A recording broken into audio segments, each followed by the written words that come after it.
Hello everyone and welcome back to my channel.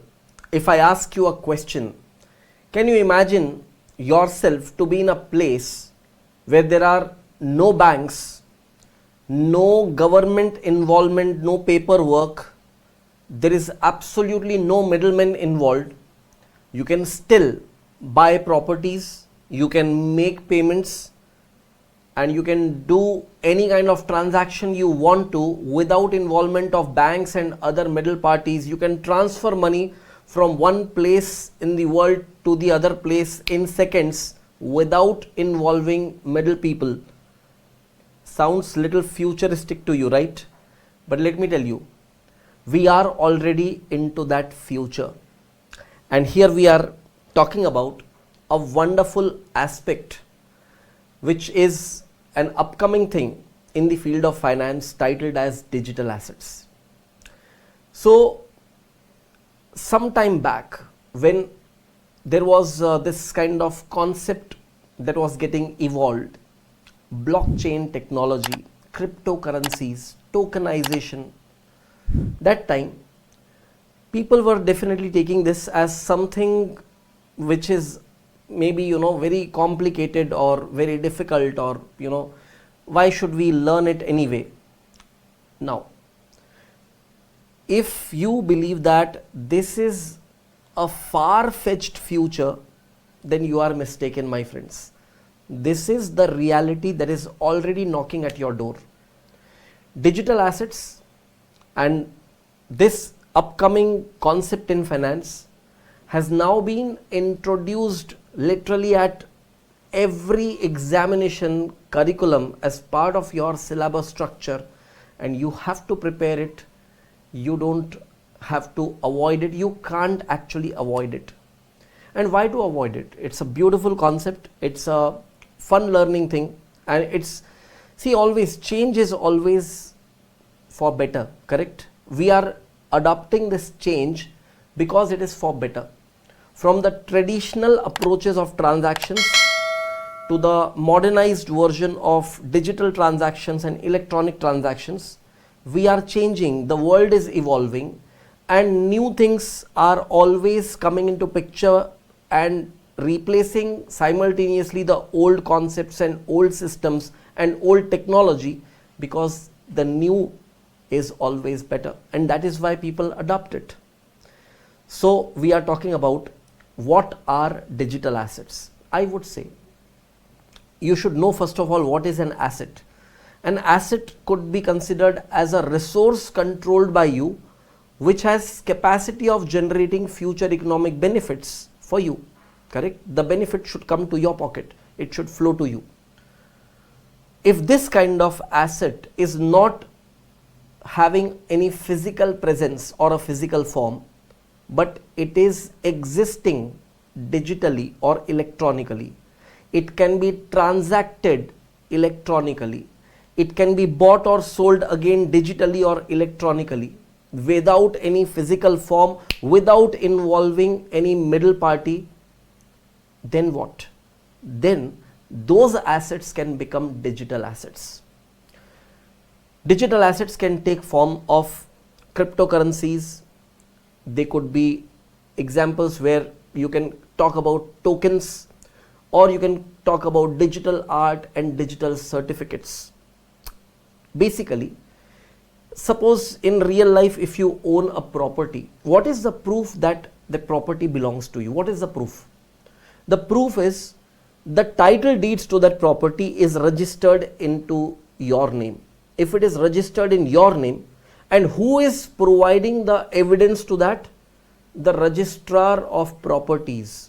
You go to the registrar office, your property title deed is registered over there. That means one government agency is providing the evidence of you owning that property.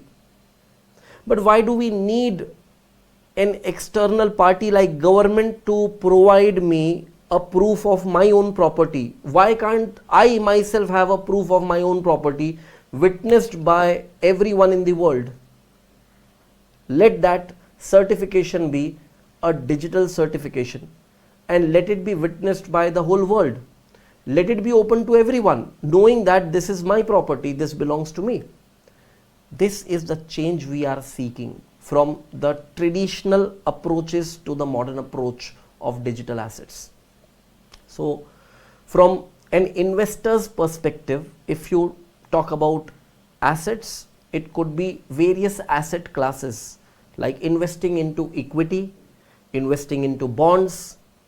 So investing into equity is a different segment of asset, investing into bonds is a different asset segment. Likewise, there may be yet another segment which is considered as alternative investment, and within alternative investment you look into investments like ETFs, mutual funds, or real estate investment, or even concepts like digital assets. So based on what I've just discussed with you, what exactly is meant by digital assets, I'm going to display some important notes over here, but I'll not be giving you time to actually note it down. Two things you can do: you can either pause the video and note down things, or you can take the screenshot and maybe write it later. Everything depends. I'll just wait for a couple of seconds when I'm displaying something for your reference over here. Let me first take you to the first part of our discussion, as in, what are digital assets? Anything of value that exists in digital form, anything that can be owned, bought, sold, or transferred electronically. Examples could be digital currencies like Bitcoin, digital art like NFTs, tokenized ownership of real estate, etc. So as I told you, I'm giving you a moment. You can take the screenshot or pause the video and take note of this whole thing. Alright friends, once you have completed writing this much, let us move ahead, and now we talk about what makes it all possible. That is, how to make everything digital. How would you make it possible? So obviously, it is technology that will make it possible, correct? So the answer to this question is a powerful technology called DLT. Now you are wondering, what is DLT? It is distributed ledger technology, which is basically understood as the concept of blockchain across the world. Distributed ledger technology. Now how this technology has come into picture and how we are going to utilize the outcomes of this, we are going to discuss all that. So when we are saying what makes it all possible, and as I said, it is technology that makes it possible. So what possibility we are talking about? It is for value to exist digitally, for any value to exist digitally, or for any value to be transacted digitally. It is the technology that is the backing point. So you may take note of this quickly and then I take you ahead. Alright, now once you have taken note of this whole thing, let me just put forward the matter to you clearly.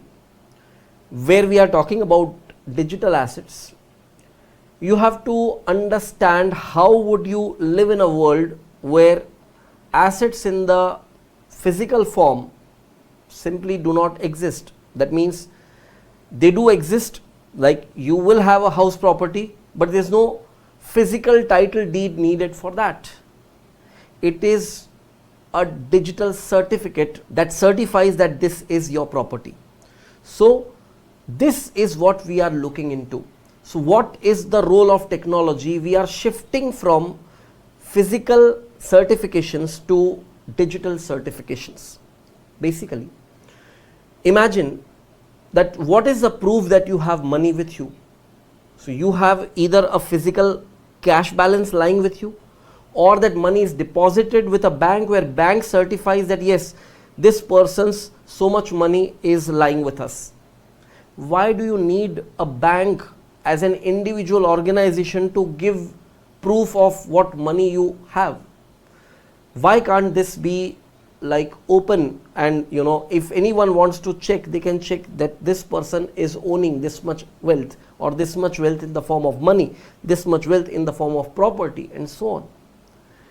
this is where we are entering into the world of digital assets. So let me take you ahead with the later part of the notes over here. Technology has made it possible for value to exist digitally without any need for a physical form. Instead of keeping your cash physically, you can store value inside an app.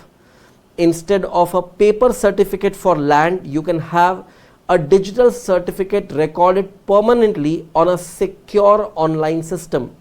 When anything valuable exists, moves, or is traded in digital form, it becomes what we call a digital asset. So take note of these and then I take you ahead. Alright friends, once you have completed writing this whole thing, let me explain something to you important.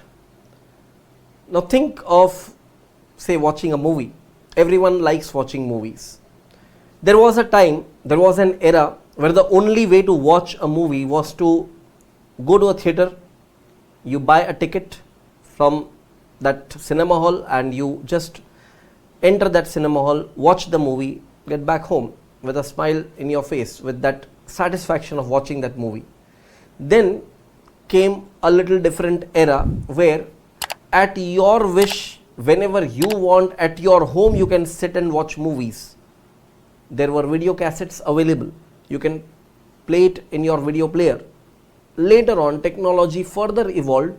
You can buy the same movie in a CD or DVD format.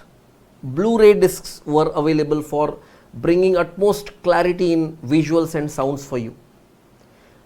Think, today if you want to buy a movie, do you think now people have even these kind of DVD players at their home? It's an old technology, nobody has it. Now people watch online streaming, correct? If you want to buy a movie where you can own it, and suppose you make a search on Google where that movie is available, from where can you buy it, and suppose it is available on Amazon Prime. Now you go to Amazon Prime, they'll give you two choices. Either you can rent that movie for a couple of days or you can buy it for a lifetime. Suppose you choose to buy it for a lifetime.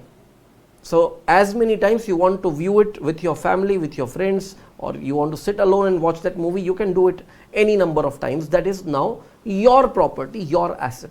Now my question is, where is the proof of that movie being yours? There is no physical proof of it, right? But you know that that movie belongs to you. This is a perfect example of a digital asset, and you are already having that, correct?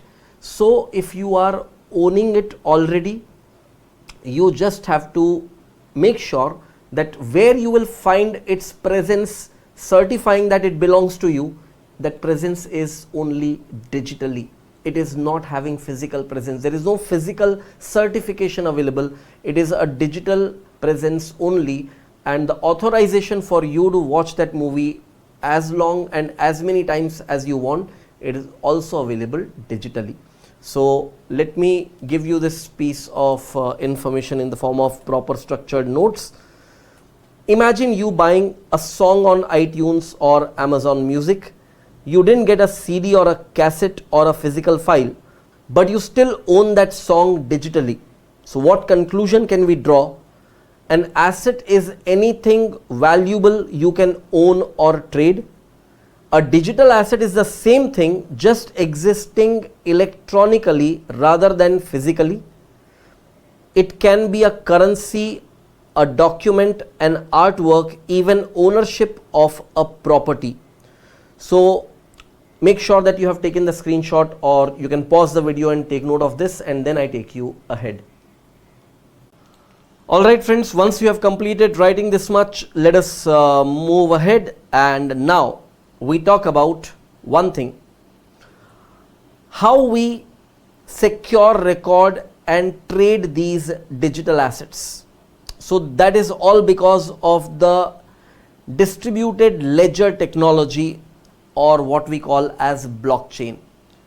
Now frequently I have been using this terminology in front of you, distributed ledger technology and blockchain. I told you we'll be discussing in detail, but you might be wondering that, sir, when exactly you are starting the discussion on blockchain? So let me start with a simple thing.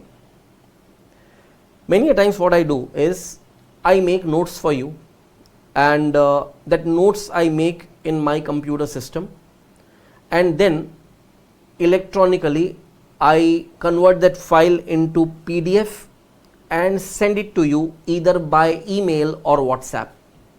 Correct?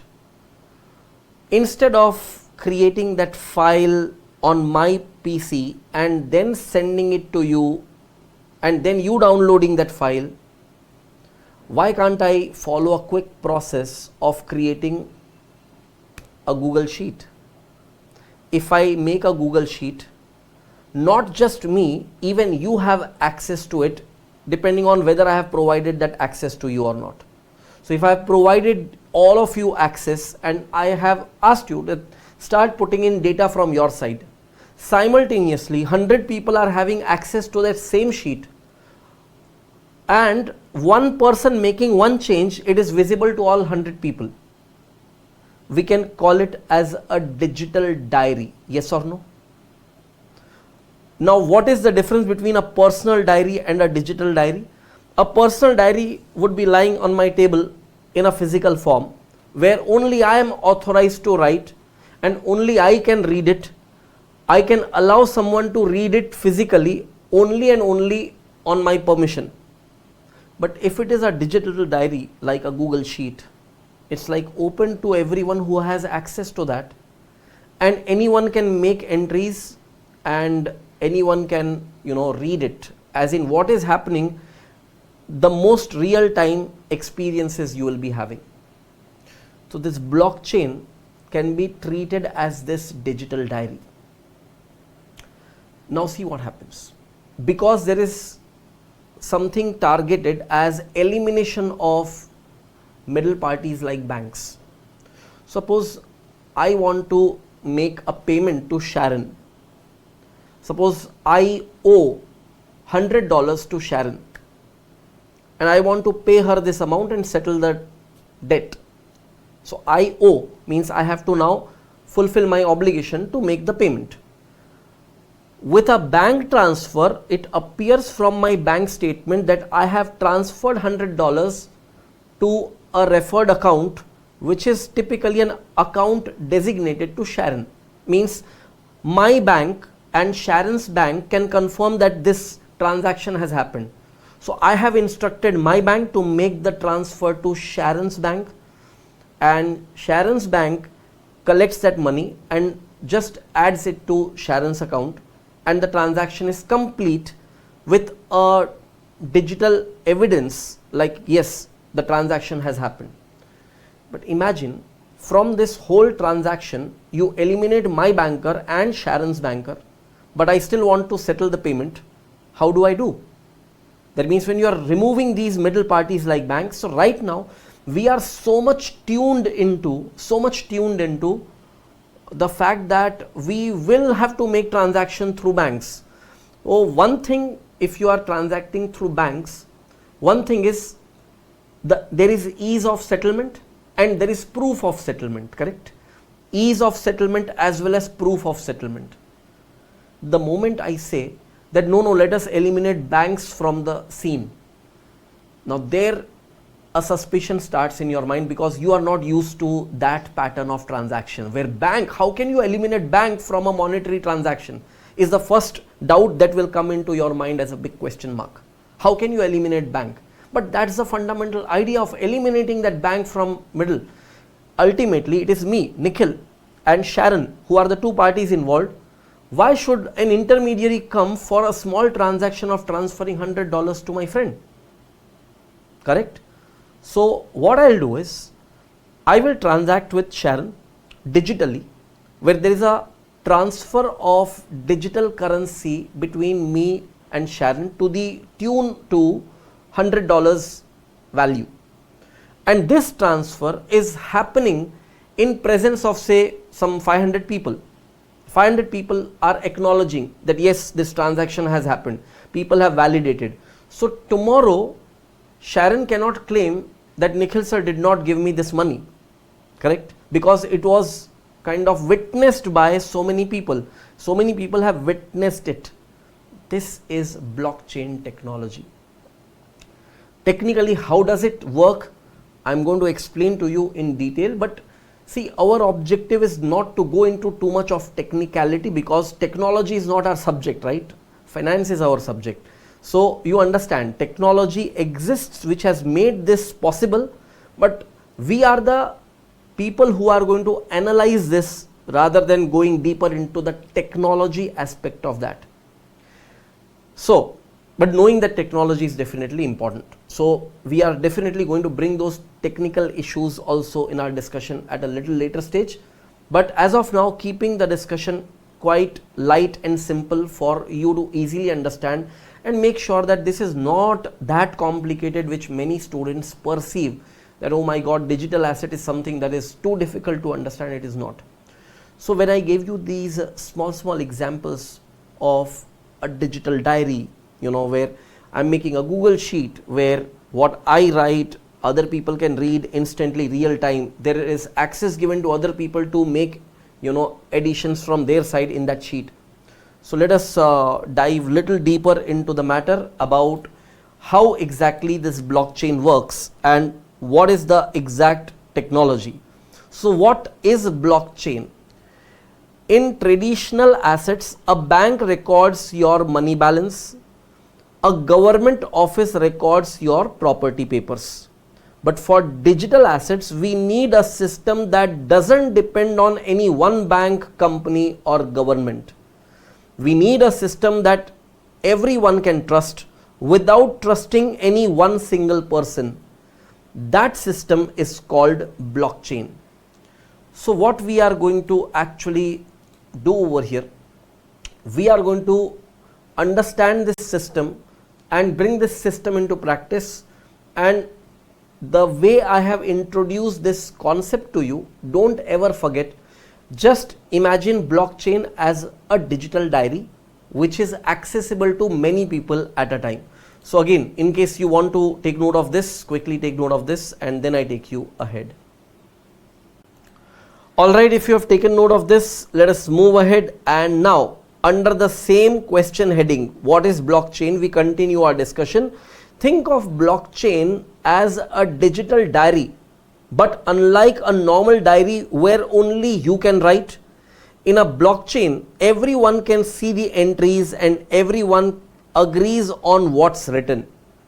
Each time someone buys, sells or transfers a digital asset, a new entry called a transaction is made in this diary.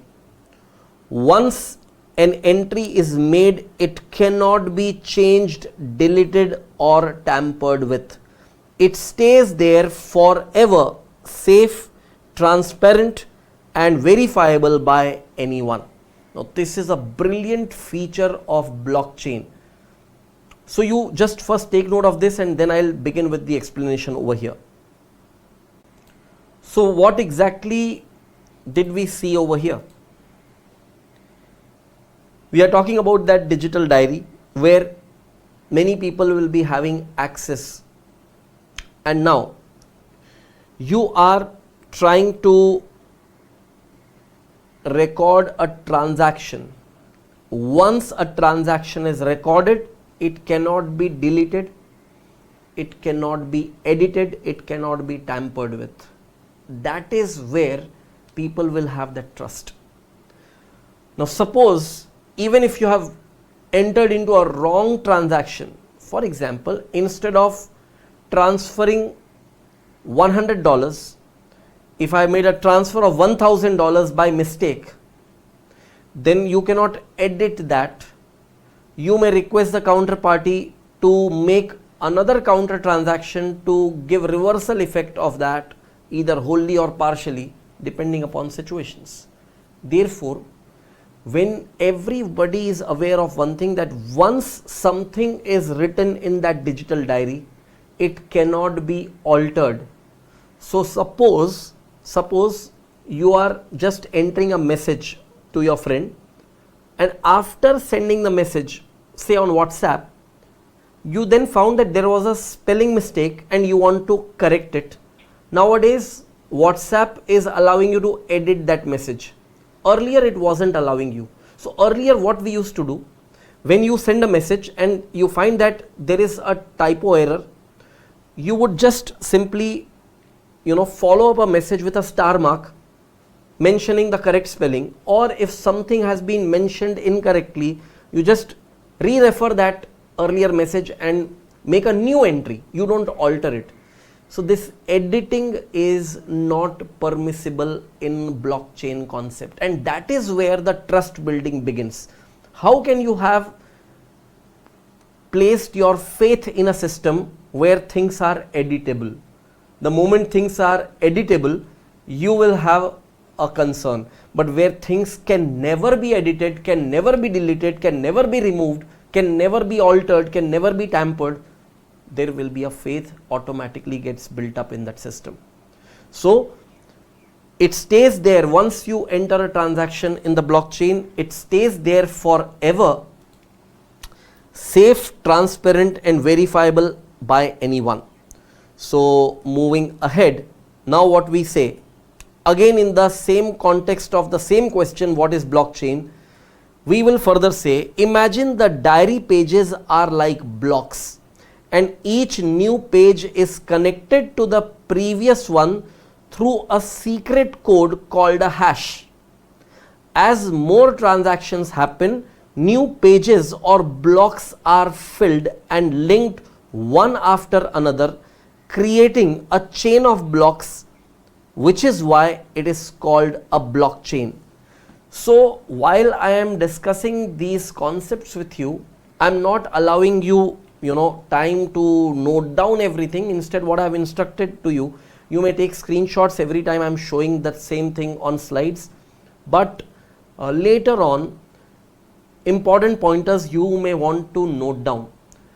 Now in this whole note by far what I have presented, this particular paragraph what I have mentioned is actually the shortest and clearest explanation on what exactly is blockchain, why it is called blockchain.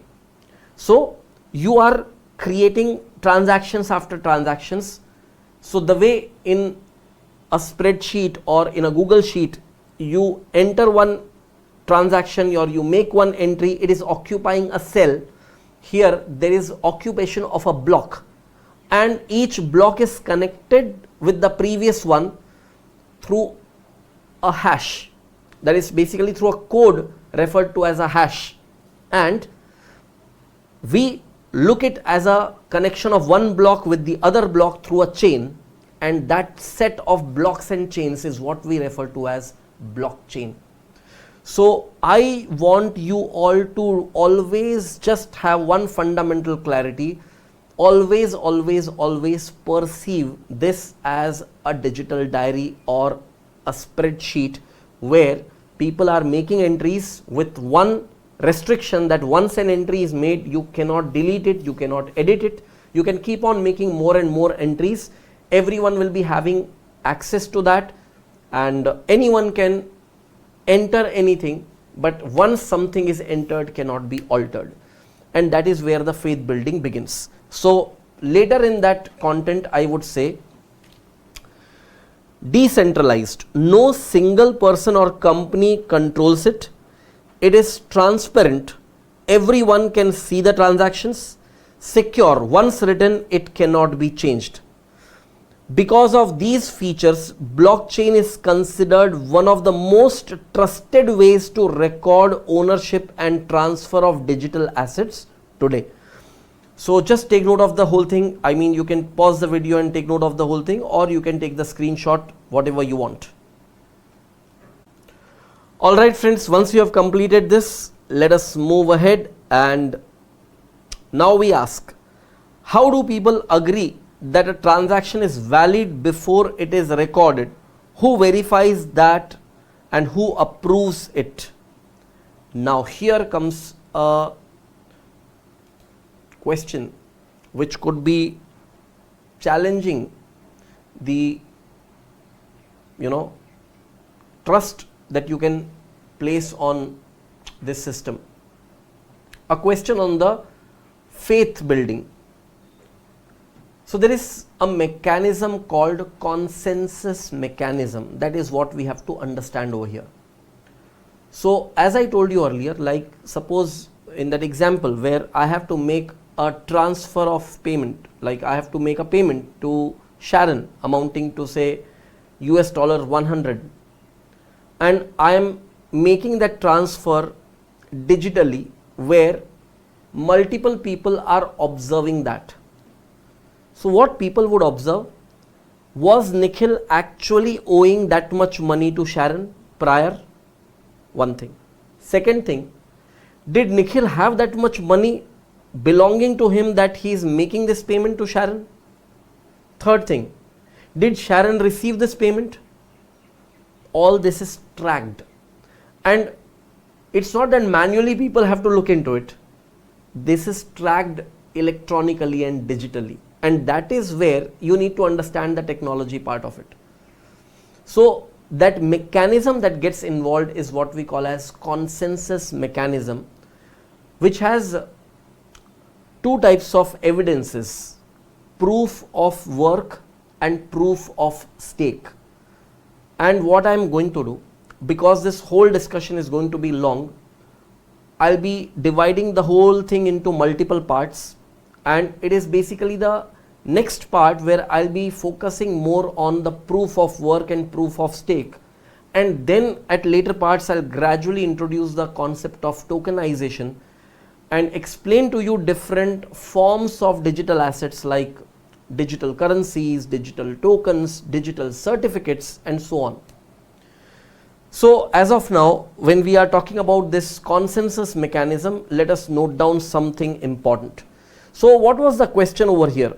How do people agree that a transaction is valid before it is recorded? Who verifies and approves it? So that's where consensus mechanism come in. Systems that make sure everyone agrees before adding anything to the blockchain. In a blockchain, before any transaction is recorded, the entire network of users must agree that the transaction is valid. Consensus mechanism are like voting systems of the blockchain world. They ensure that before writing anything into the diary, enough people have double checked and said, yes, this is correct. That means only verified entries are happening. So you can take note of this whole thing, and then I take you ahead.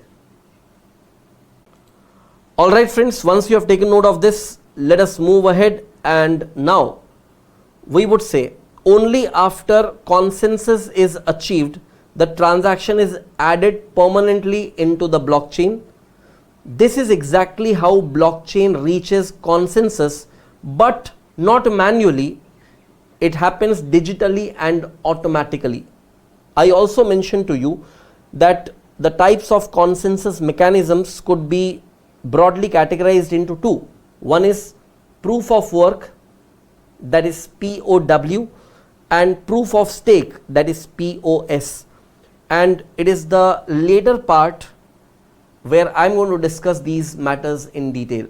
For this part, we will be just putting an end to this discussion, and to get more and more clarity about the whole concept, stay tuned to my channel and stay connected with me in this sequence of, or a series of discussions that we are having about digital assets. Thank you very much for attending this class.